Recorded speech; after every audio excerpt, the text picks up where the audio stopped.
pessoal, sejam bem-vindos a mais uma aula de Química. Nós estamos continuando com o assunto de modelos atômicos. Na aula passada nós aprendemos um pouco sobre o modelo atômico de Rutherford.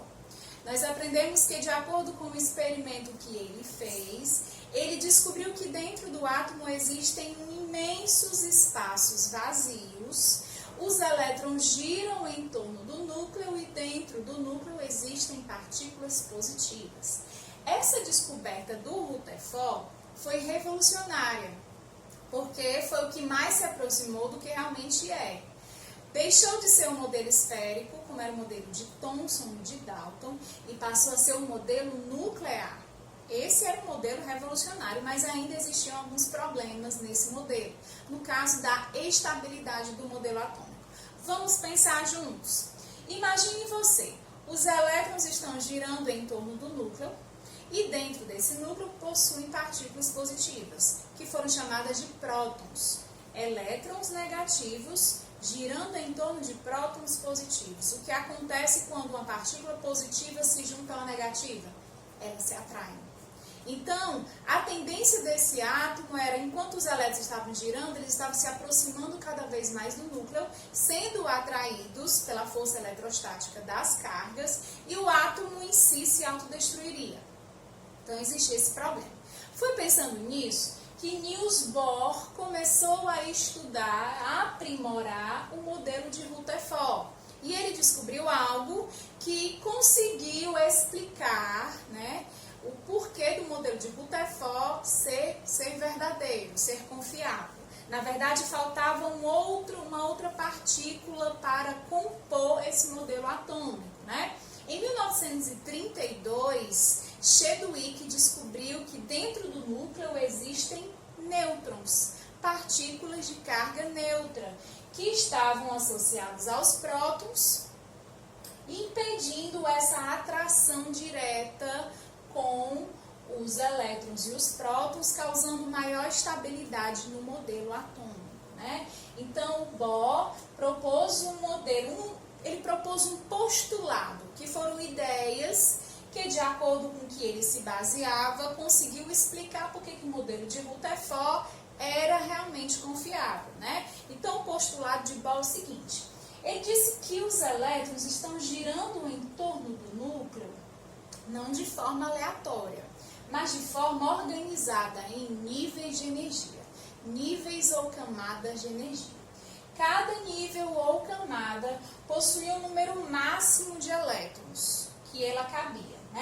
Quanto mais distante do núcleo era esta camada, maior era a energia. E ele nomeou as camadas por letras do alfabeto. A primeira ele chamou de K, a segunda L, a terceira M, a quarta N, e assim por diante. Cada átomo possui um número limitado de órbitas, de níveis energéticos, e cada nível possui um número máximo de elétrons. Então ele descobriu, no postulado de Bohr, ele disse o seguinte, que existia a eletrosfera, que eram essas camadas, essas órbitas circulares dos elétrons, energética, cada uma contendo uma quantidade de energia limitada, e existia um núcleo. Esse núcleo, ele possui os prótons de cargas positivas e os nêutrons de carga neutra, certo? De carga neutra. Observe o seguinte, vale ressaltar que a massa dos elétrons é muito pequena, quase desprezível em relação à massa dos prótons e dos nêutrons. Então, a gente pode concluir que a massa total do átomo está concentrada no seu pequeno núcleo.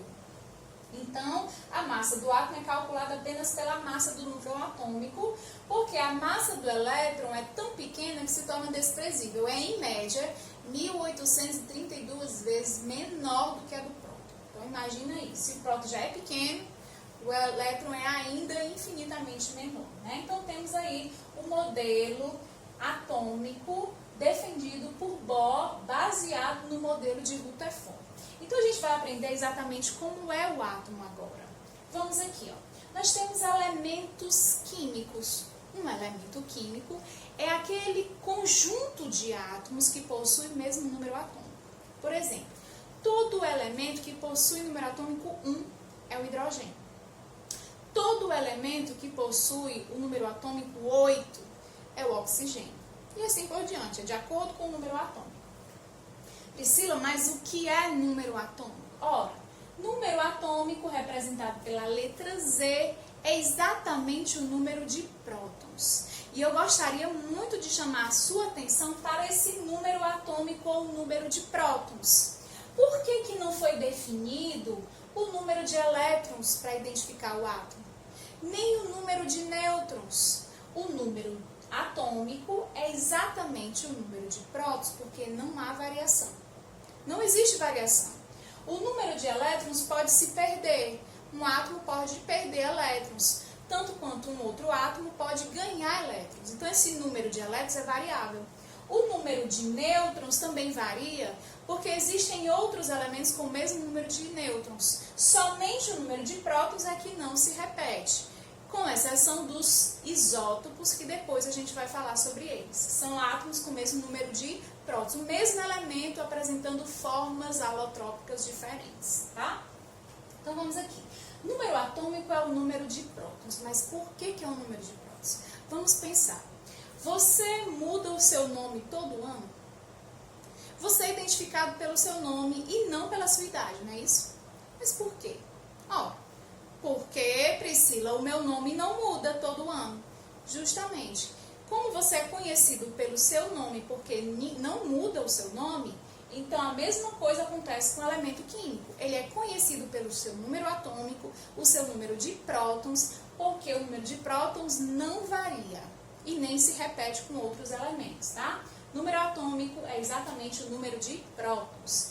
Elemento neutro, gente, é aquele que possui o mesmo número de elétrons e de prótons. Se você tem um equilíbrio entre o número de elétrons e o número de prótons, ele é um elemento neutro, tá? Por exemplo, se eu tiver o elemento berílio, tá? O berílio, o número atômico dele é 4. Isso quer dizer que ele possui 4 prótons e 4 elétrons, tá?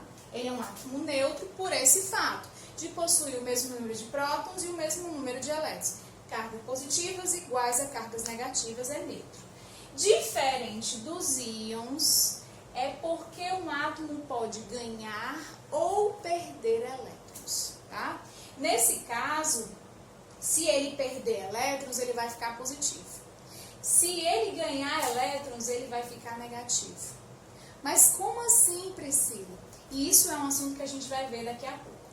Número de massa, representado pela letra A, é o somatório do número de prótons